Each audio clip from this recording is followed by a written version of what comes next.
power or the gift of alkalinity. For short, we call it Go Green. Go Green, baby. What this program is about is energy. If you're going to have energy, you have to understand that there's a delicate balance in your body called the acid-alkaline balance. And I'm sure many of you have heard the term pH many times in your life. But usually you might hear it about a hair product or something of that nature, unless you were studying your body a little bit.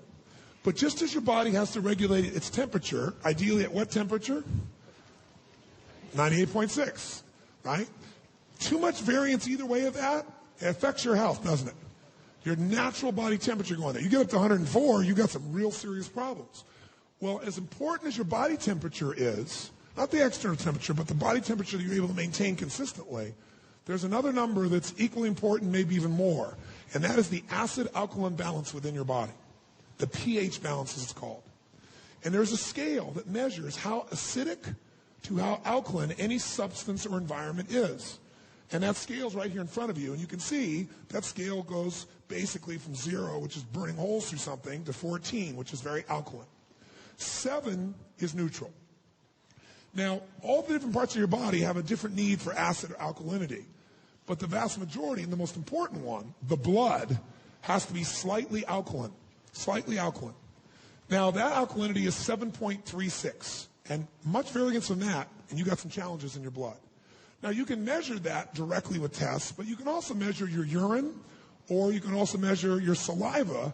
They're not as totally accurate as the blood is, but they're things you can easily do. Once you start seeing your pattern, you're going to know what's going on. And if you're in a position where your blood or your urine, saliva is the least accurate, is moving you into the acid stage, you know that your body is starting to break down.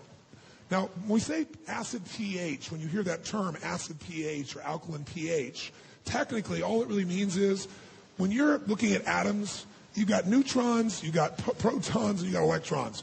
All you got to know is when it's acid, it's saturated with protons. When it's alkaline, there's lots of electrons. And those electrons have the impact of creating an environment in which oxygen can be very rich. They also are that alkaline environment is what makes those red blood cells have a negative charge that makes them bounce off of each other so they don't stick together, so they flow through your body and you get the oxygen that you need. Also, it's very difficult in a highly oxygenated environment, a non-acid environment, for microorganisms to grow in mass. They stay checked, they stay balanced when you're fully oxygenated. But when your bloodstream gets acid, it's like putting out the pollution and wondering where the rats show up.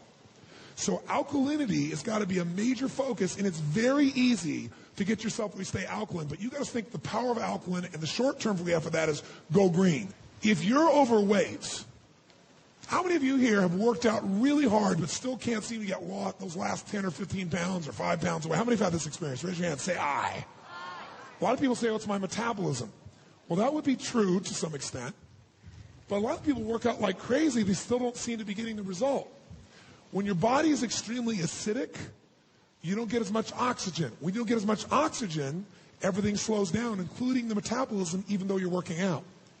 In addition, as you work out, if you work out hard and you're working out in an anaerobic way, you're building even more what? Who knows? Even more acid. So a lot of people are actually, the body then says, wait a second, we got to retain more water here to protect it, and we got to get these acids away from the critical organs of the body. So we're going to retain fat, put it in the fat until the body has time and has enough energy again where we can push it in the bloodstream and excrete it again. We can get rid of these wastes. So fat actually protects you. A lot of people, by the way, are in much worse shape when they're skinny than when they're fat, when they're toxic, because the people that are overweight very often have more of a buffer to deal with some of those acids.